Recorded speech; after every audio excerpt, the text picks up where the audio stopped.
ಎಲ್ಲ ಘನ ಮಾನ ಮಹಿಮೆ ತಂದೆಯಾಗಿರುವಂಥ ದೇವರಿಗೆ, ಮಗನಾಗಿರುವಂಥ ಯೇಸು ಕ್ರಿಸ್ತನಿಗೆ ಹಾಗೂ ಪವಿತ್ರಾತ್ಮ ದೇವರಿಗೆ ಸಲ್ಲಿಸುವಂತನಾಗಿದ್ದೇನೆ. ಈ ಒಂದು ಸಮಯದಲ್ಲಿ ಕ್ರಿಸ್ಮಸ್ ಹಬ್ಬದ ವಾತಾವರಣದಲ್ಲಿ ಕ್ರಿಸ್ಮಸ್ ಹಬ್ಬವನ್ನು ಆಚರಣೆ ಮಾಡುವಂಥ ನನ್ನ ಸಹೋದರ ಮತ್ತು ಸಹೋದರಿಯರಿಗೆ ಯೇಸು ಕ್ರಿಸ್ತನ ಪರಿಶುದ್ಧ ನಾಮದಲ್ಲಿ ತಮ್ಮೆಲ್ಲರಿಗೆ ನಾನು ಸ್ವಾಗತವನ್ನು ಬಯಸುವಂತನಾಗಿದ್ದೇನೆ. ಈ ಒಂದು ಸಂದೇಶದಲ್ಲಿ ಯೇಸು ಕ್ರಿಸ್ತನ ಜನನದ ವಿಷಯದಲ್ಲಿ ನಾವು ಇವತ್ತಿನ ದಿವಸ ನೋಡುವಂಥವರಾಗಿದ್ದೇವೆ.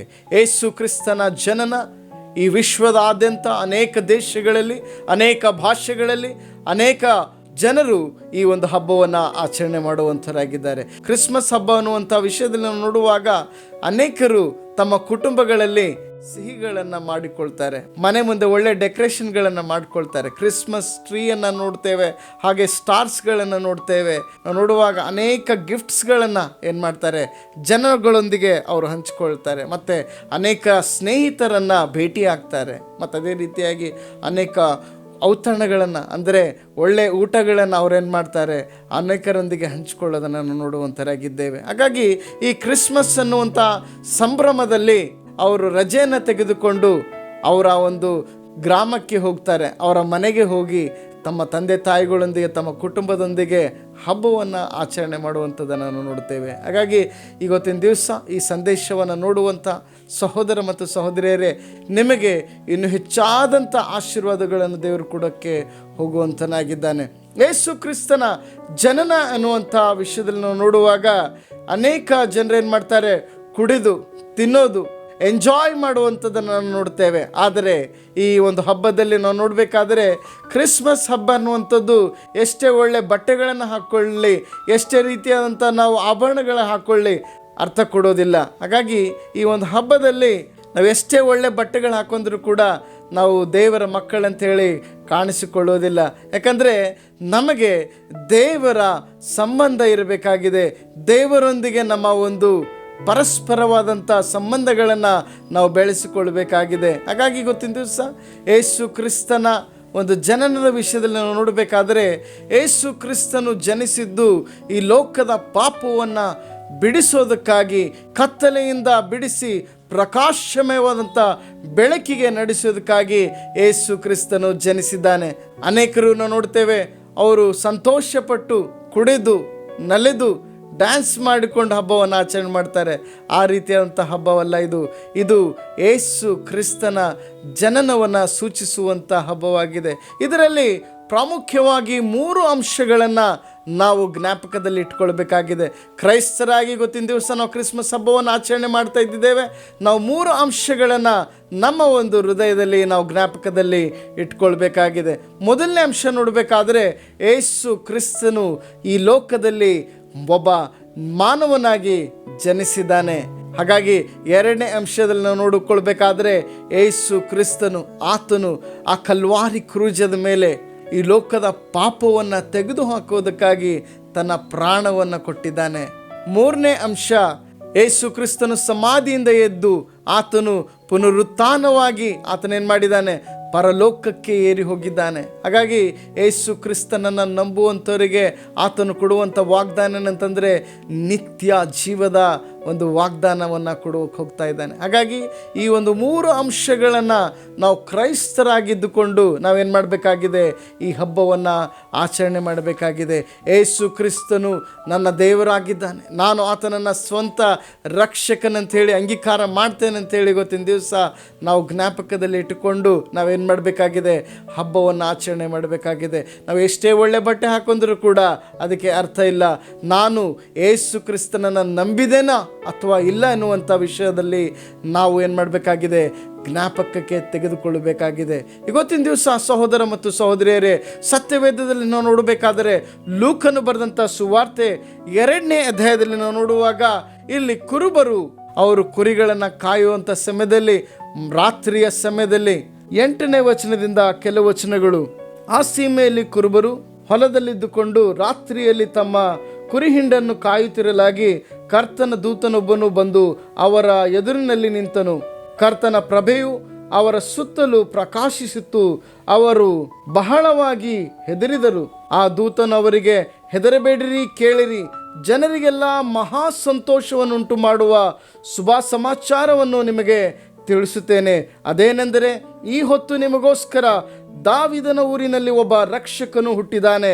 ಆತನು ಕರ್ತನಾಗಿರುವ ಕ್ರಿಸ್ತನೇ. ಆತನು ನಿಮಗೆ ಗೊತ್ತಾಗುವುದಕ್ಕೆ ಗುರುತೇನೆಂದರೆ, ಬಟ್ಟೆಯಿಂದ ಸುತ್ತಿರುವ ಒಂದು ಕೂಸು ಗೋದಲಿಯಲ್ಲಿ ಮಲಗಿರುವುದನ್ನು ಕಾಣುವಿರಿ ಎಂದು ಹೇಳಿದನು. ಪಕ್ಕನೆ ಆ ದೂತನ ಸಂಗಡ ಪರಲೋಕ ಸೈನ್ಯದವರ ಒಂದು ದೊಡ್ಡ ಗುಂಪು ಕಾಣಿಸಿಕೊಂಡು, ಮೇಲಣ ಲೋಕದಲ್ಲಿ ದೇವರಿಗೆ ಮಹಿಮೆ, ಭೂಲೋಕದಲ್ಲಿ ಮನುಷ್ಯರೊಳಗೆ ಸಮಾಧಾನ, ದೇವರು ಅವರಿಗೆ ಒಲಿಯುತ್ತಾನೆ ಎಂದು ದೇವರನ್ನು ಕೊಂಡಾಡುತ್ತಾ ಹೇಳಿದರು. ಈ ಒಂದು ಸಮಯದಲ್ಲಿ ನಾವು ನೋಡಬೇಕಾದರೆ, ಈ ಲೂಕನು ಬರೆದಂಥ ಸುವಾರ್ತೆ 2ನೇ ಅಧ್ಯಾಯದಲ್ಲಿ ಯೇಸು ಕ್ರಿಸ್ತನ ಒಂದು ಜನನವನ್ನು ಘೋಷಣೆ ಮಾಡೋದಕ್ಕಾಗಿ ಪರಲೋಕದ ಸೈನ್ಯವೇನಾಗಿದೆ ಈ ಭೂಮಿ ಮೇಲೆ ಇಳಿದು ಬಂದಿದೆ. ಯಾರಾದರೂ ಒಬ್ಬರು ಜನನವನ್ನು ತಾಳಬೇಕಾದರೆ ಏನಾಗ್ತದೆ, ಅವರ ಜನನದ ವಿಷಯದಲ್ಲಿ ಯಾರಿಗೂ ಗೊತ್ತಾಗೋದಿಲ್ಲ. ಯೇಸು ಕ್ರಿಸ್ತನ್ ಹುಟ್ಟಿದಾನೆ ಅನ್ನುವಂಥ ವಿಷಯದಲ್ಲಿ ಅವ್ರೇನು ಮಾಡ್ತಾ ಇದ್ದಾರೆ, ಅಡವಿಯಲ್ಲಿ ಬಂದು ಮೊಟ್ಟ ಮೊದಲನೇದಾಗಿ ಅವರು ಕುರುಬರಿಗೆ ಸುವಾರ್ತೆಯನ್ನು ಸಾರ್ತಾ ಇದ್ದಾರೆ. ಅವ್ರು ಹೇಳ್ತಾರೆ, ನಿಮಗೆ ಒಂದು ಗುರುತನ್ನು ಕೊಡ್ತೇವೆ. ಏನಂತಂದರೆ, ನೀವು ಆ ಒಂದು ಗೋದಲಿಯಲ್ಲಿ ಒಂದು ಮಗುವನ್ನು ನೀವೇನಾಗ್ತೀರಿ, ಬಟ್ಟೆಯಿಂದ ಸುತ್ತಿರುವುದನ್ನು ನೋಡ್ತೀರಿ. ಆ ಒಂದು ಮಗು ಈ ಲೋಕಕ್ಕೆ ಏನಾಗಿದೆ, ಅದು ಸಂತೋಷ ತರುವಂಥ ಆ ಒಂದು ಮಗುವಾಗಿದೆ. ಈ ಲೋಕವನ್ನು ರಕ್ಷಣೆ ಮಾಡುವಂಥ ಆ ಒಂದು ಮಗುವಾಗಿದೆ ಅಂಥೇಳಿ ಆ ಒಂದು ಕುರುಬರಿಗೆ ಆ ದೂತರು ಏನು ಮಾಡ್ತಾ ಇದ್ದಾರೆ, ಸಂದೇಶವನ್ನು ಸಾರ್ತಾ ಇದ್ದಾರೆ. ಆ ಸಂದೇಶದಲ್ಲಿ ನೋಡಬೇಕಾದರೆ, ಮೇಲಣ ಲೋಕದಲ್ಲಿ ದೇವರಿಗೆ ಮಹಿಮೆ, ಭೂಲೋಕದಲ್ಲಿ ಜನರುಗಳಿಗೆ ಏನಾಗ್ತದೆ, ಸಮಾಧಾನವನ್ನು ಉಂಟು ಆಗ್ತದೆ ಮತ್ತು ದೇವರು ಅವರಿಗೆ ಒಲಿಯುತ್ತಾನೆ. ಯೇಸು ಕ್ರಿಸ್ತನು ಆತನೇನು ಮಾಡಿದ್ದಾನೆ, ಈ ಲೋಕದಲ್ಲಿ ಜನಿಸುವಾಗ ನಾವು ನೋಡ್ತೇವೆ, ಆತನು ಪರಲೋಕವನ್ನು ಬಿಟ್ಟು ಆತನೇನು ಮಾಡಿದ್ದಾನೆ, ಭೂಲೋಕಕ್ಕೆ ಆತನು ಪ್ರವೇಶ ಮಾಡಿರುವಂಥ ಗಳಿಗೆಯಲ್ಲಿ ಪರಲೋಕದ ದೇವದೂತ ಗಣಗಳೇನಾಗಿದೆ ಈ ಭೂಮಿ ಮೇಲೆ ಇಳಿದು ಬಂದರು. ಆ ಒಂದು ದೂತನ ಹೇಳುವಂಥ ಸಮಯದಲ್ಲಿ ಆತನೊಂದಿಗೆ ಪರಲೋಕದ ಸೈನ್ಯ ಸೇರಿಕೊಂಡು ಅವತ್ತಿನ ದಿವಸ ಹಬ್ಬವನ್ನು ಆಚರಣೆ ಮಾಡಿದೆ. ಆ ಒಂದು ರಾತ್ರಿಯ ವೇಳೆಯಲ್ಲಿ ನಾವು ನೋಡ್ತೇವೆ, ಆ ಒಂದು ಗಳಿಗೆಯಲ್ಲಿ, ಆ ಒಂದು ರಾತ್ರಿಯ ಸಮಯದಲ್ಲಿ ಹಳೆ ಒಡಂಬಡಿಕೆಯಿಂದ ಅನೇಕ ಪ್ರವಾದನೆಗಳನ್ನು ನಾವು ನೋಡುವಂತರಾಗಿದ್ದೇವೆ. ಹಳೆ ಒಡಂಬಡಿಕೆಯಲ್ಲಿರುವಂಥ ಅನೇಕ ಪ್ರವಾದನೆಗಳು ಆ ಒಂದು ರಾತ್ರಿಯಲ್ಲಿ ನೆರವೇರಿತಂತ ಹೇಳಿ ನಾವು ನೋಡುವಂತರಾಗಿದ್ದೇವೆ. ಯಾಕಂತಂದರೆ ಯೇಸು ಕ್ರಿಸ್ತನ ವಿಷಯವಾದಂಥ ಜನನದ ಸಂದೇಶವನ್ನು ಅನೇಕ ಪ್ರವಾದಿಗಳು ಹಳೆ ಒಡಂಬಡಿಕೆಯಲ್ಲಿ ಬರೆದಿದ್ದಾರೆ. ಆ ಒಂದು ಸಂದೇಶವನ್ನು ಆ ಒಂದು ದಿನದಲ್ಲಿ ನೆರವೇರಿತಂತ ಹೇಳಿ ನಾವು ನೋಡಿಕೊಳ್ತೇವೆ. ಆ ಒಂದು ಸುವಾರ್ತೆಯನ್ನು ಕುರುಬರಿಗೆ ಮೊಟ್ಟ ಮೊದಲನೇದಾಗಿ ದೇವದೂತರು ಹಂಚ್ತಾರೆ. ಅವರು ಹಂಚುವಂಥ ಸಮಯದಲ್ಲಿ ಆ ಪ್ರಕಾಶವನ್ನು ನೋಡಿ ಕುರುಬರು ಹೆದರ್ಕೊಳ್ತಾರೆ. ಹೆದರ್ಕೊಂಡಾಗ ಕುರುಬರಿಗೆ ಹೇಳ್ತಾರೆ, ಹೆದರಬೇಡ್ರಿ, ನಿಮಗೆ ಒಂದು ಶುಭ ಸಮಾಚಾರವನ್ನು ನಾನು ತಿಳಿಸ್ತೇನೆ ಅಂತೇಳಿ ದೇವದೂತನು ಅವರಿಗೆ ಶುಭ ಸಮಾಚಾರವನ್ನು ತಿಳಿಸುವುದನ್ನು ನೋಡ್ತೇವೆ. ಹಾಗಾಗಿ ಸಹೋದರ ಮತ್ತು ಸಹೋದರಿಯರೇ, ಯೇಸು ಕ್ರಿಸ್ತನ ಜನನ ಒಂದು ಶುಭ ಸಮಾಚಾರವಾಗಿದೆ. ಈ ಲೋಕದ ಜನಗಳಿಗೆ ಒಂದು ಶುಭೋಷನ ಕೋರುವಂಥ ಸಂದೇಶವಾಗಿದೆ. ಯಾಕಂತಂದರೆ ಈ ಲೋಕವು ಕತ್ತಲೆಯಲ್ಲಿ ತುಂಬಿರುವಂಥ ಲೋಕವನ್ನು ಕತ್ತಲೆಯಿಂದ ಬಿಡಿಸಿ ಬೆಳಕಿಗೆ ತುಂಬುವಂಥ ಒಂದು ಕರ್ತನಾಗಿ ಈ ಲೋಕಕ್ಕೆ ಜನಿಸಿದ್ದಾನೆ.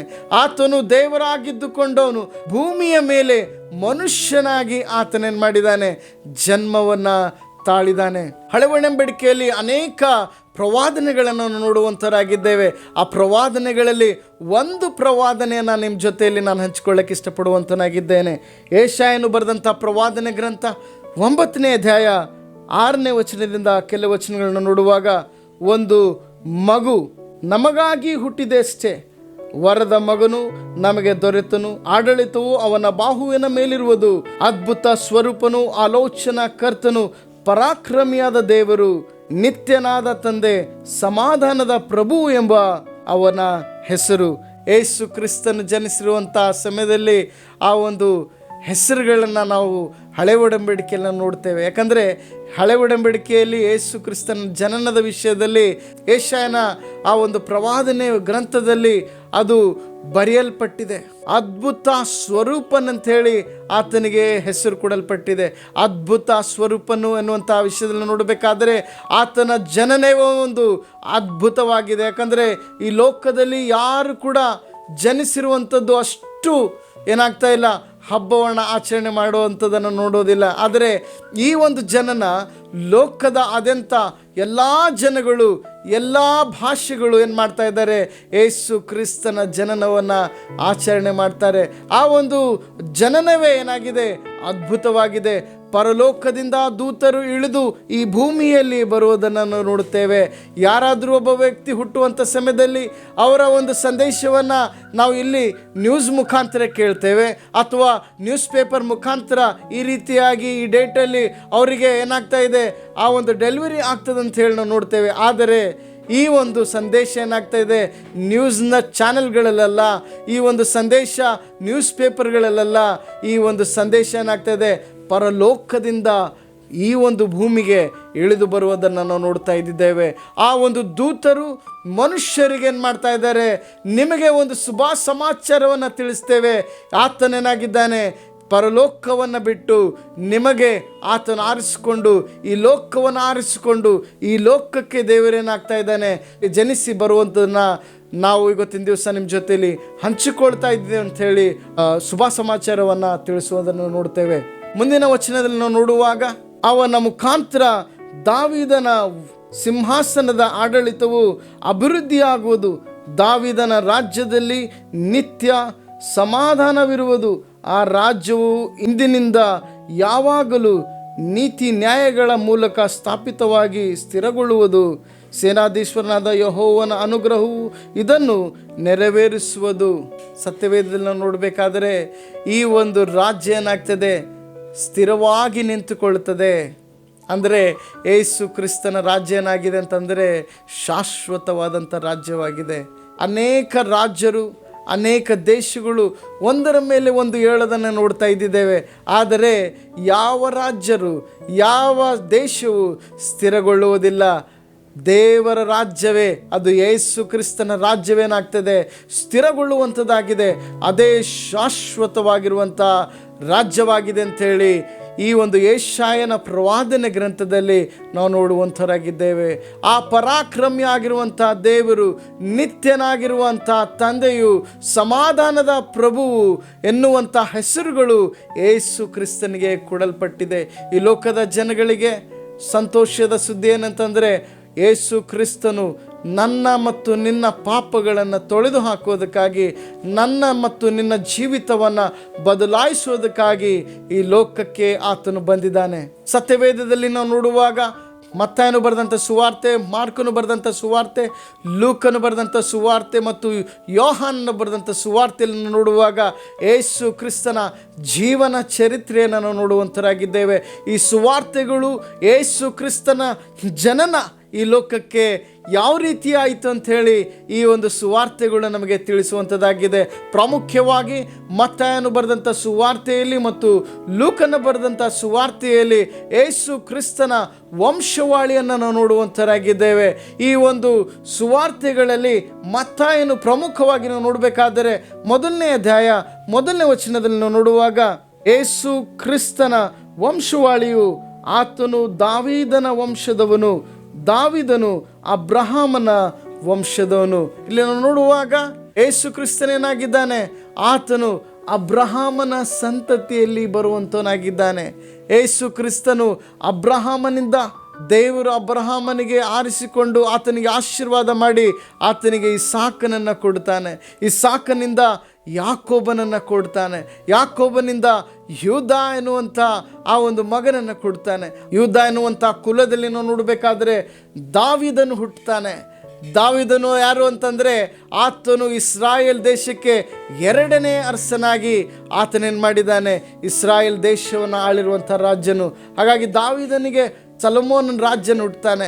ಆ ಸೊಲೊಮೋನನ ರಾಜ್ಯನಿಂದ ಹಾಗೆ ನಾವು ನೋಡಿಕೊಂಡು ಬರುವಾಗ ಅಲ್ಲಿ ಯೋಸೇಫನನ್ನು ನೋಡ್ತೇವೆ, ಅಂದರೆ ಯೇಸು ಕ್ರಿಸ್ತನ ತಂದೆಯನ್ನು ನೋಡ್ತೇವೆ. ಈ ಒಂದು ರಕ್ತ ಸಂಬಂಧದಲ್ಲಿ ನಾವು ನೋಡಬೇಕಾದರೆ ಯೇಸು ಕ್ರಿಸ್ತನು ಅಬ್ರಹಾಮನ ರಕ್ತದಲ್ಲಿ, ಅಂದರೆ ಅಬ್ರಹಾಮನಿಂದ ದಾವಿದನು, ದಾವಿದನಿಂದ ಯೋಸೇಫನ ಒಂದು ರಕ್ತದಲ್ಲಿ ಆತನೇನು ಮಾಡಿದ್ದಾನೆ, ಜನಿಸಿಕೊಂಡಿದ್ದಾನೆ. ಈ ಭೂಮಿಯ ಮೇಲೆ ನೋಡಬೇಕಾದರೆ ಯೇಸು ಕ್ರಿಸ್ತನು ಒಬ್ಬ ರಾಜರ ವಂಶದಲ್ಲಿ ಹುಟ್ಟಿದ್ದಾನೆ. ಯೇಸು ಕ್ರಿಸ್ತನೇನಾಗಿದ್ದಾನೆ, ಒಬ್ಬ ರಾಜರ ವಂಶದಲ್ಲಿ. ದಾವಿದನು ಒಬ್ಬ ಅರಸನಾಗಿದ್ದನು, ಅರಸನ ಒಂದು ವಂಶದಲ್ಲಿ ಯೇಸು ಕ್ರಿಸ್ತನು ಜನಿಸಿದ್ದನ್ನು ನೋಡ್ತೇವೆ. ಅದೇ ರೀತಿಯಾಗಿ ನಾವು ನೋಡಬೇಕಾದ್ರೆ ಪರಲೋಕದ ಒಂದು ದಾರಿಯಲ್ಲಿ ನಾವು ನೋಡಬೇಕಾದ್ರೆ ಆತನು ದೇವರ ಕುಮಾರನಾಗಿದ್ದಾನೆ, ಅಂದರೆ ಈ ವಿಶ್ವದ ಅರಸನ ದೇವರ ಮಗನು, ಅಂದರೆ ಪರಲೋಕದ ರಾಜ್ಯನಾಗಿರುವಂಥ ದೇವರ ಮಗನು. ಮತ್ತು ಈ ಭೂಮಿಗೆ ಆತನೇನಾಗಿದ್ದಾನೆ, ಅರಸನ ಮಗನಾಗಿ ಆತನು ಜನಿಸಿದ್ದಾನೆ. ಒಂದು ಕಡೆ ಆತನು ಮನುಷ್ಯರಲ್ಲಿ ನಾವು ನೋಡಬೇಕಾದರೆ ಆತನು ಒಬ್ಬ ಅರಸನ ಮಗನಾಗಿ ನೋಡ್ತಾ ಇದ್ದೇವೆ. ಅದೇ ರೀತಿಯಾಗಿ ದೇವರಿಂದ ಬರುವಾಗ ಆತನು ಪವಿತ್ರಾತ್ಮ ಪ್ರೇರಿತವಾಗಿ ಒಬ್ಬ ಕನ್ನಿಕೆಯ ಒಂದು ಹೊಟ್ಟೆಯಲ್ಲಿ ಜನಿಸ್ತಾನೆ. ಆತನೇನಾಗಿದ್ದಾನೆ, ಪರಲೋಕದಿಂದ, ಅಂದರೆ ಪರಲೋಕರ ದೇವರು, ಅಂದರೆ ಪರಲೋಕದ ರಾಜ್ಯನ ಮಗನಾಗಿ, ಅಂದರೆ ಪರಲೋಕದ ರಾಜ್ಯನಾಗಿ ಈ ಲೋಕಕ್ಕೆ ಇಳಿದು ಬರೋದನ್ನು ನೋಡ್ತೇವೆ. ಆತನು ರಕ್ತ ಸಂಬಂಧಿತವಾಗಿ ಆತನೊಬ್ಬ ಅರಸನಾಗಿದ್ದಾನೆ. ಅದೇ ರೀತಿಯಾಗಿ ಆತನು ದೇವರಾಗಿ ಅರಸನ ಒಂದು ಸಂಬಂಧದಿಂದ ಆತನು ಜನಿಸಿದ್ದಾನೆ. ಆತನ ಜನನವೇ ಅದ್ಭುತವಾದಂತಹ ಜನನವಾಗಿದೆ. ಯೇಸು ಕ್ರಿಸ್ತನು ಜನಿಸಿರುವಂಥ ಸಮಯದಲ್ಲಿ ಅನೇಕ ಸೂಚನೆಗಳನ್ನು ನಾವು ನೋಡುವಂತರಾಗಿದ್ದೇವೆ. ಯೇಸು ಕ್ರಿಸ್ತನು ಜನಿಸುವಂಥ ಸಮಯದಲ್ಲಿ ಆತನು ಒಂದು ದನದ ಕೊಠಡಿಯಲ್ಲಿ ಜನನವನ್ನು ತಾಳಿದ್ದಾನೆ. ನನ್ನ ಸಹೋದರ ಮತ್ತು ಸಹೋದರಿಯರೇ, ನಾವು ಜನಿಸುವಂಥ ಸಮಯದಲ್ಲಿ ನಾವು ನೋಡ್ತೇವೆ, ನಿನ್ನ ಜನನ ಒಂದು ಹಾಸ್ಪಿಟಲ್ನಲ್ಲಿ ಅಥವಾ ಒಂದು ಒಳ್ಳೆಯ ಸ್ಥಳದಲ್ಲಿ ಆಗಿರಬಹುದು. ಆದರೆ ಯೇಸು ಕ್ರಿಸ್ತನ ಜನನ ಏನಾಗಿದೆ, ಒಂದು ದನದ ಕೊಠಡಿಯಲ್ಲಿ ತನ್ನನ್ನು ತಾನೇನು ಮಾಡಿದ್ದಾನೆ, ತಗ್ಗಿಸಿಕೊಂಡಿದ್ದಾನೆ.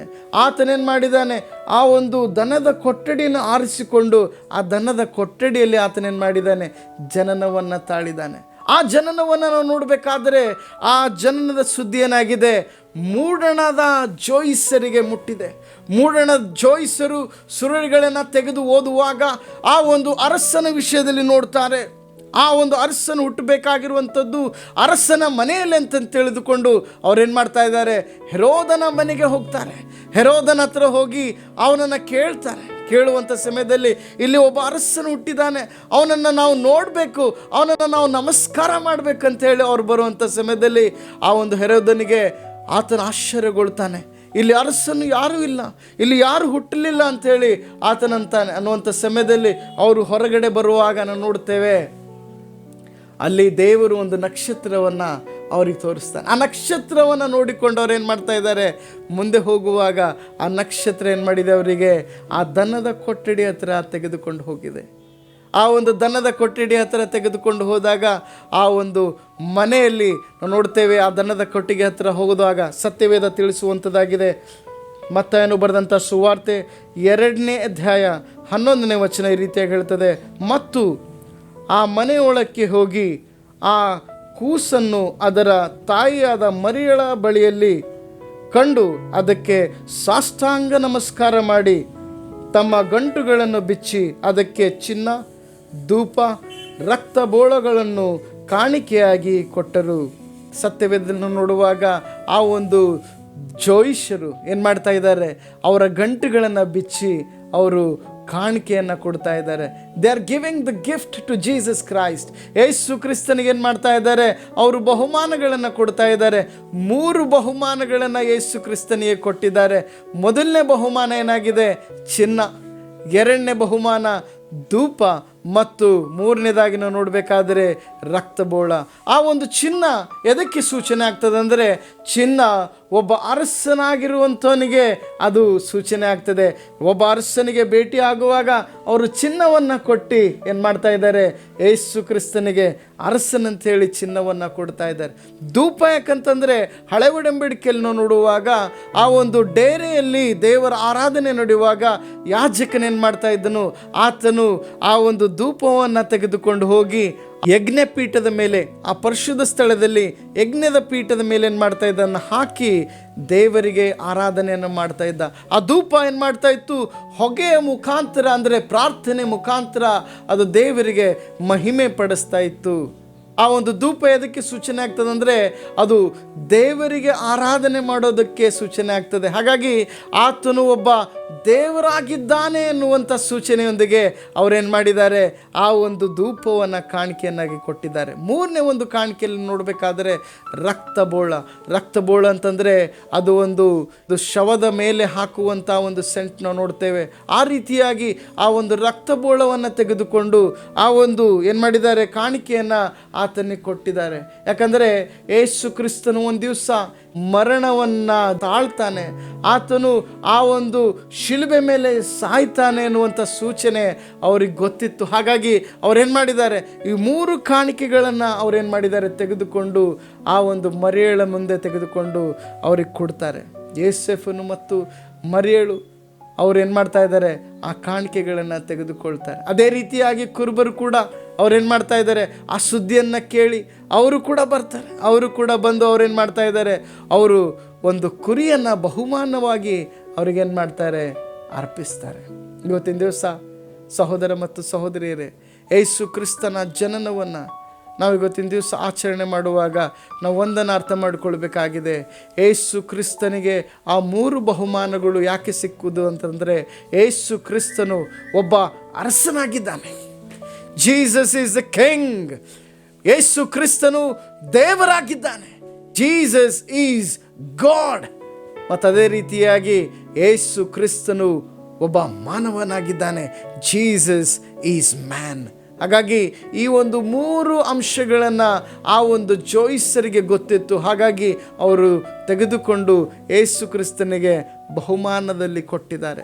ಇವತ್ತಿನ ದಿವಸ ನಾನು ನೀನು ಯೇಸು ಕ್ರಿಸ್ತನ ಜನನವನ್ನು ಕೇಳಿ ನಾವು ಯೇಸು ಕ್ರಿಸ್ತನನ್ನು ನಂಬೋದಾದರೆ ನಮ್ಮ ಕುಟುಂಬ ಏನಾಗ್ತದೆ, ಆತನ ರಾಜ್ಯದಲ್ಲಿ ಸೇರುವಂಥದ್ದಾಗಿದೆ. ಈ ಕ್ರಿಸ್ಮಸ್ ಹಬ್ಬದಲ್ಲಿ ತಮ್ಮೆಲ್ಲರಿಗೆ ದೇವರು ಬಲವಾಗಿ ಆತನ ಕೃಪೆಯಿಂದ, ಆತನ ಶಾಂತಿಯಿಂದ, ಆತನ ಪ್ರೀತಿಯಿಂದ ತಮ್ಮೆಲ್ಲರಿಗೆ ಬೆಳಕಿನಲ್ಲಿ ನಡೆಸಲಿ ಅಂಥೇಳಿ ನನ್ನ ಪ್ರಾರ್ಥನೆಯಾಗಿದೆ. ನಮ್ಮ ಕಣ್ಣುಗಳನ್ನು ಮುಚ್ಚಿಕೊಂಡು ದೇವರಲ್ಲಿ ಪ್ರಾರ್ಥನೆ ಮಾಡಿಕೊಳ್ಳೋಣ. ಪ್ರೀತಿಯಲ್ಲಿ ಐಶ್ವರ್ಯನಾಗಿರುವಂತಹ ಪರಲೋಕದ ಜೀವುಳ್ಳ ತಂದೆ, ನಿನ್ನ ನಾಮಕ್ಕೆ ಸ್ತೋತ್ರವಾಗಲಿ ಸ್ವಾಮಿ. ಈ ಒಂದು 2025ನೇ ವರ್ಷದಲ್ಲಿ ಸ್ವಾಮಿ, ನಿನ್ನ ಮಕ್ಕಳನ್ನು ಸ್ವಾಮಿ ನೀವು ಆಶೀರ್ವಾದ ಮಾಡಿರಿ. ಅವರ ಕುಟುಂಬದಲ್ಲಿ ಸ್ವಾಮಿ ಶಾಂತಿ, ಸಮಾಧಾನ, ಪ್ರೀತಿಯನ್ನು ದಯಪಾಲಿಸ್ರಿ. ಈ ಒಂದು ಹಬ್ಬದಲ್ಲಿ ಸ್ವಾಮಿ ಅವರ ಕುಟುಂಬದೊಂದಿಗೆ, ನೆಂಟರೊಂದಿಗೆ ಮತ್ತು ಸ್ನೇಹಿತರೊಂದಿಗೆ ಅವರು ಸೇರಿ ಹಬ್ಬವನ್ನು ಆಚರಣೆ ಮಾಡುವಾಗ ಸ್ವಾಮಿ ಅವರ ಕುಟುಂಬಕ್ಕೆ ಬೇಕಾಗಿರುವಂಥ ಶಾಂತಿಯನ್ನು ಸ್ವಾಮಿ, ಸಮಾಧಾನವನ್ನು, ಪ್ರೀತಿಯನ್ನು ಸ್ವಾಮಿ ನೀವು ದಯಪಾಲಿಸ್ರಿ. ಹೌದು ಸ್ವಾಮಿ, ಈ ಒಂದು ಬಟ್ಟೆಗಳನ್ನು ಹಾಕ್ಕೊಂಡು ಬರೀ ಹಬ್ಬವಾಗಿ ಜನರ ಅನ್ಯ ಜನಗಳ ಹಾಗೆ ನಾವು ಹಬ್ಬವನ್ನು ಆಚರಣೆ ಮಾಡದಂತೆ ಸ್ವಾಮಿ, ಇವತ್ತಿನ ದಿವಸ ಯೇಸು ಕ್ರಿಸ್ತನು ನನಗೋಸ್ಕರ ಈ ಲೋಕಕ್ಕೆ ಜನಿಸಿದ್ದಾನೆ. ಆತನು ನನ್ನ ಕತ್ತಲೆ ಜೀವಿತವನ್ನು ತೆಗೆದು ಹಾಕೋದಕ್ಕಾಗಿ ಆತನು ಬಂದಿದ್ದಾನೆ. ಮರಣದಿಂದ ಬಿಡಿಸಿ ನಿತ್ಯ ಜೀವವನ್ನು ಕೊಡೋಕೆ ಹೋಗ್ತಾನೆ ಅನ್ನುವಂಥ ಆ ನಂಬಿಕೆಯೊಂದಿಗೆ ಸ್ವಾಮಿ ಪ್ರತಿಯೊಬ್ಬರು ಹಬ್ಬವನ್ನು ಆಚರಣೆ ಮಾಡುವಾಗೆ ನಿನ್ನ ದಯಪಾಲಿಸು. ಈ ಒಂದು ಸಮಯದಲ್ಲಿ ನಾವೆಲ್ಲರೂ ನಿನ್ನ ಒಂದು ಬೆಳಕಿನಲ್ಲಿ ನಡೆದು, ಹೌದು ಸ್ವಾಮಿ, ನಿನಗೆ ಸಾಕ್ಷಿಗಳಾಗಿದ್ದುಕೊಂಡು, ಹೌದಪ್ಪ, ಈ ಒಂದು ಹಬ್ಬದಲ್ಲಿ ಅನೇಕರಿಗೆ ಸ್ವಾಮಿ ನಿನ್ನ ಒಂದು ಕೃಪೆಯನ್ನು, ನಿನ್ನ ಒಂದು ಬೆಳಕನ್ನು ಸ್ವಾಮಿ ಸಾರುವಂಥ ಮಕ್ಕಳಾಗುವಾಗೆ ನಮ್ಮನ್ನು ಬಲಪಡಿಸ್ತೀರಂಥೇಳಿ ಯೇಸು ಕ್ರಿಸ್ತನ ಪರಿಶುದ್ಧ ನಾಮದಲ್ಲಿ ಬೇಡಿ ಹೊಂದಿದ್ದೇವೆ ತಂದೆ, ಆಮೇನ್. ತಮ್ಮೆಲ್ಲರಿಗೆ ಮತ್ತೊಂದು ಆವರ್ತಿ merry Christmas and a happy new year. May God bless you and your family. Amen.